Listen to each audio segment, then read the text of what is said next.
Setelah memulai beberapa tahapan dan sesuai mekanisme yang ditempuh di dalam Partai Demokrasi Indonesia Perjuangan, akhirnya partai yang memiliki jumlah anggota parlemen terbanyak, PDIP mengusung Yuda Rinaldi menjadi calon wakil wali kota Palembang yang akan mendampingi Harno Joyo. Yuda Rinaldi sendiri dalam partai berlambang banteng ini menjabat sebagai bendahara DPD PDIP.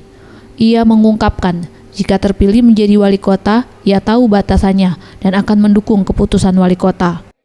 Yang pasti semata-mata saya ingin bahwa yang katakanlah agak stagnan karena kemarin PLT ini coba kita dorong dan kita beri. Saya juga memahami posisi saya kalau misalnya nanti dipercaya oleh kawan-kawan sebagai wakil wali kota. Saya tahu posisi saya sebagai wakil yang pasti.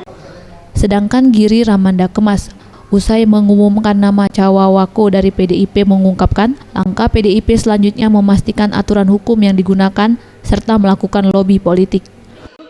Pertama, kita nanti sudah minta Pak Iwan sebagai Ketua DPRD Kota Palembang memastikan aturan hukum yang digunakan.